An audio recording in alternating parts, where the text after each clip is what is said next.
गरजेचं आहे आणि ज्या पद्धतीचे खर्च आज मराठा कुणबी बहुजन समाज करतोय हे अतिशय दुर्दैव आहे आपलं। कोरोना काळामध्ये आपण लोकांमध्ये कुठे शेतावर कुठे झाडाखाली जे काही लग्न होत आहेत अतिशय विभत्स प्रदर्शन जे काही आपला कुणबी मराठा समाज लग्नांमध्ये करतोय तास ते डीजेवर ते प्री वेडिंग एक भानगड आली आहे नवीन कडेवारी आलेले नवीन 30% लग्न मोडलेले आहेत।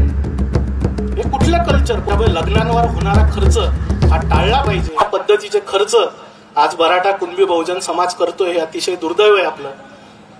कोरोना काळामध्ये आपण लग्न लावले 5 लोकांमध्ये 10 लोकांमध्ये कुठे शेतावर कुठे झाडाखाली त्याही लोकांचे संसार आज अतिशय चांगले चालू आहे।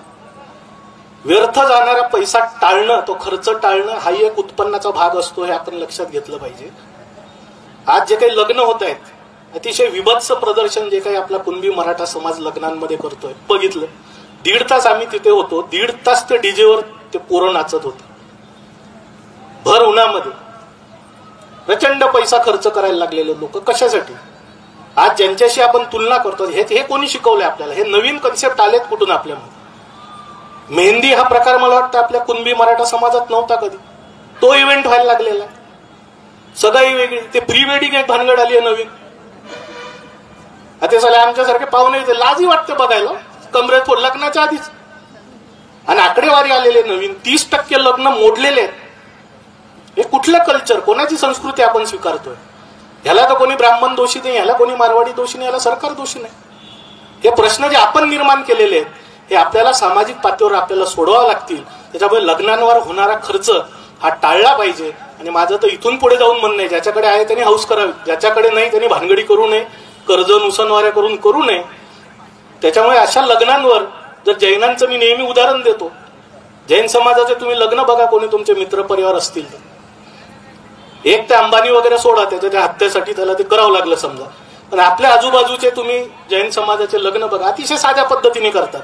तिथे डीजे नसतो, लग्न वेळेवर लावल्या जातं, वेळेवर लागलं नाही तर लोक निघून जातात। 5 पदार्थापेक्षा जास्त जेवण केले तर लोक तिथं जेवत नाही। हे नवीन आदर्श आपण कधी घेणार आहे?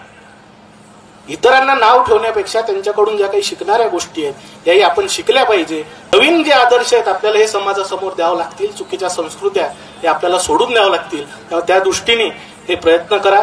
ते खर्च होणारे पैसे जर तुम्ही त्या नवदंपत्याच्या भावी आयुष्यासाठी लावले तर ते निश्चितपणे जास्त आपल्याला उपयोग येतील। त्याच्यामुळे प्रबोधना सकट हे काही जे नवीन प्रश्न निर्माण झालेले आहेत आपल्या समाजासमोर लग्न आणि मरण याच्यावर मरणाची इव्हेंट करायला लागलेत लोक। खासदार आणि आमदार आल्याशिवाय ते 13 दिवस ते त्याच्यासाठी बसते, त्याला बाकी काही नसतं। जर खासदार यायचे राहिले, आमदार यायचे राहिले, कलेक्टर यायचे राहिले, हे सगळे प्रकार सुरू झालेले आहेत। काही गरज 3 दिवसात हे सगळं संपलं पाहिजे। या सगळ्या प्रकारचे आपण मांडतोय प्रगत समाजाकडे बोट करत असताना त्यांचं राहणीमान कसं आहे, ते कसं जीवन जगतायत याचाही आदर्श आपण घेतला पाहिजे आणि त्याचा अंमल हे करणं खूप गरजेचं आहे। या काही प्रमुख गोष्टी आहेत आज